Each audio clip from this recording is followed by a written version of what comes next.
Bismillahirrahmanirrahim. Assalamu alaikum, my dear students. How are you? I wish you will be enjoying the best of health. I welcome you in my class that is in English for grade 5, and we are going to start our lesson, unit number 12, Invention of Paper. Yes, my dear fellow teachers, this lesson plan, PowerPoint presentation and worksheet links are given below. You may click it, download it, or you can adjust it for your ease. I am going to deliver my lecture according to this lesson plan. So our today's lecture, my dear students and my dear teachers, lecture number 2 under the title of grammar, we will learn about subject verb agreement and what is this SVO pattern. Okay. Before in English for grade 5, we have already learned about simple present tense, my dear students, and how we can construct a sentence. So I hope you remember it. If you may not, so you can watch this video lecture again. So our today's students learning outcomes are: demonstrate use of subject verb agreement according to person and number. Recognize and use simple SVO pattern sentences with direct and indirect objects. Yes, so today we are going to learn about it. Allah subhanahu wa ta'ala mentions in Al-Quran, my dear teachers and my dear students, Surah Al-Baqarah, verse number 212, for Allah bestows His abundance without measure on whom He wills. Okay, so my dear teacher, this beautiful verse is telling us about attributes of Almighty Allah, that Allah Almighty bless all things, all His blessings. Everyone, my dear students, everyone wants that. I also want, you also want, everyone wants that Allah Almighty should bless us much blessings, countless blessings. Allah Almighty always bless, but to whom He wills. Okay, Allah Almighty give blessings to whom He wills, and to whom He wills. Who are those people? Yes, those obey Allah. Those are on the right path. Okay, they always obey Allah. So Allah Almighty give blessings, a lot of blessings, countless blessings to him or her. Okay, this is the way. And let's perform. Pre-reading questions are there for you. What do you know about SVO pattern? So yes, my dear teacher, pause the video, get answer from your students and then come back. Welcome back and good job. I hope now you have recalled that what is SVO pattern, how we can get subject, verb, object. So see there, a simple sentence formula is subject, verb, object. So my dear students, we know that when we are moving to a simple sentence, okay, when we are constructing a simple sentence, so what's its formula? Subject, verb and object. Okay, because sometimes it doesn't need that we need every time helping verb. So a sentence can be without a helping verb. So then what we will use? We will use main verb. Okay, so subject, verb, object. Suppose he plays cricket. So you can see he is subject. What is subject? Performs action. And play is the verb, action of subject, okay, and cricket is object, okay, and object always receives the action of subject. Keep remember, object is receives the action of subject. And what is action? Plays. Have you got that? Three things are there. I read a newspaper. So I read a newspaper. I is already subject, read is a verb, and I have used as an article, and newspaper object is being used as an object and it is receiving the action of subject I. Have you got that? In this way we can make simple sentences. So see there, what is subject verb agreement? When we write a sentence, we must ensure that the subject and verb agree with each other. Okay, subject and verb will agree with each other. If subject is singular, noun or a pronoun, then it needs a singular verb. A plural verb is always used, the subject is the plural noun or the pronoun. So keep remember, my dear students, if our subject is singular, then we have to use a singular verb, and if our subject is plural, then we have to use a plural verb. So keep remember that such type of agreement is so compulsory in sentence. Otherwise, our sentence structure will be wrong. So keep remember how we can see that. See, the earth moves around the sun.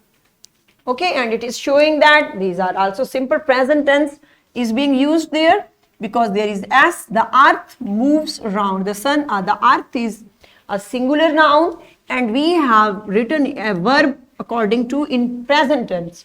When in present tense a singular noun is there, we have to add ses. Okay, all birds lay eggs. So have you judged that? There is birds and there lay. Keep remember, she shares her books with her friends. So she shares. So in present tense, you can see that we can add ses with verb. Okay. Keep remember that these are the sentences of present tense. Keep remember, my dear students, and see there next. Sometimes we find two objects in a sentence. So my dear students, sometimes we find two objects. How we can find direct object and indirect object? So that's why what are direct object and indirect objects? Let's see. When we find two objects, a direct object is a noun or a pronoun or a group of words that receives. Okay, keep remember, direct object always receives the action of the verb. Okay, an indirect object tells who receives the direct object. It tells to whom or for whom the action of the verb is done. So try to understand, my dear students. Two objects could be in a sentence. Okay, one will be direct object and one will be indirect. But question arises that how we will find that this is the direct object and this is indirect object. How? There is a way to judge. A direct object always receives the action directly. Okay, suppose he teaches English. Okay, he teaches English. This is a sentence, and proper sentence with subject he teaches. What is verb and English? English is object.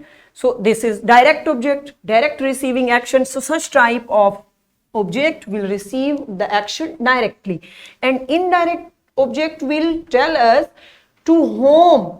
Okay, to whom and for whom the action is being done. Okay, to whom and for whom the action. Suppose he teaches us, he teaches English to us. Okay, now to us is indirect object. He is teaching English. Okay, he teaches English. This is a proper sentence. So see there, according to example, my dear students, I'm going to give you more understanding. Read out that Mariam passed the ball to me. Okay, Mariam passed the ball to me. So in this example, see that Mariam is subject, my dear students, and this is verb, subject, and ball is object. This is also to me is also object. So now question arises that how we should understand, how we will judge there that this object is direct or indirect and which is indirect. Okay, so now there is the way. Mariam passed the ball to me. So the ball is receiving action of Mariam directly. Okay, so ball is direct object and to me is indirect object. Keep remember. Okay, here is another tip I am going to give you. There is, see, a sentence, same sentence, Mariam passed the ball. Okay, have you read that, my dear students? A sentence can be without an indirect object. Okay, a sentence can be, a sentence give clear sense. So see that Mariam passed the ball. There is a clear sentence and we are getting that this is actual sentence, doesn't need anything. So it means this is an actual sentence. If we will not add any indirect object, it will be an, there, see another example. Mariam passed to me. Now I omitted the ball. Okay, now I have omitted there, so it is giving you sense. What? Mariam passed to me, but what? Yes, this what is direct object. Okay, my dear students, this what is what passed. Yes, Mariam passed the ball to me. Now this is what. Now you got that. How we will get that? Keep remember that without If you want to judge direct and indirect object, keep remember, my dear students, a sentence cannot be not give a sense without direct object. Okay, it will be empty and it will be like incomplete. Keep remember, we have to complete when we can judge in this way nicely. Now you have got that this what is direct object. Clear? So let's see, other examples are there. He brought his pet to school. Okay, he brought his pet to school. Now pet is, what is pet? Direct object, and to school is indirect object. Good. See there, the members put signatures on the documents. So yes, my dear students, find out direct and indirect object. Yes, the members put signatures. So how you can judge?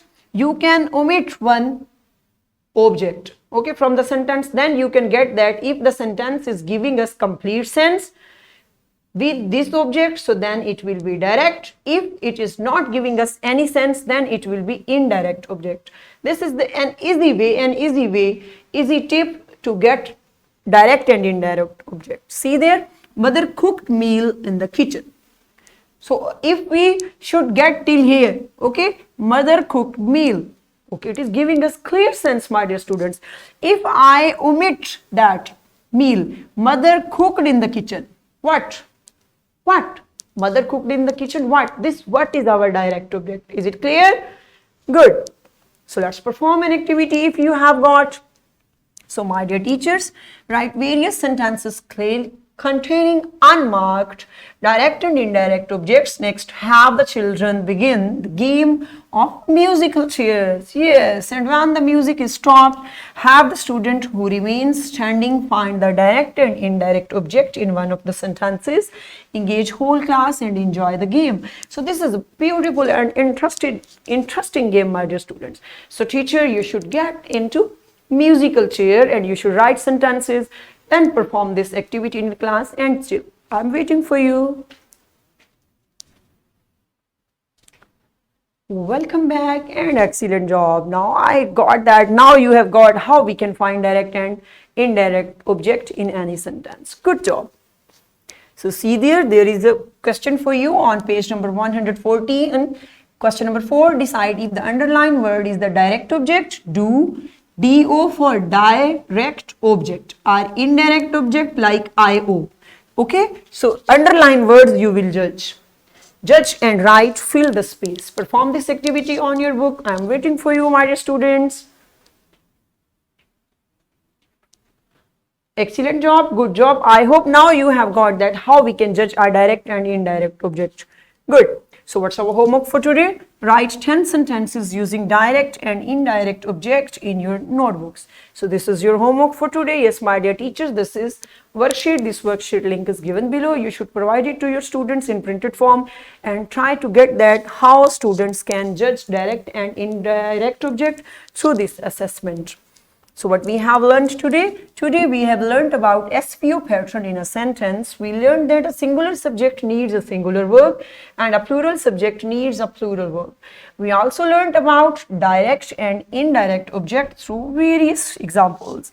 And in this way we have covered up our SLO, demonstrate the use of subject-verb agreement according to person and number, recognize and use simple SVO pattern sentences with direct and indirect objects.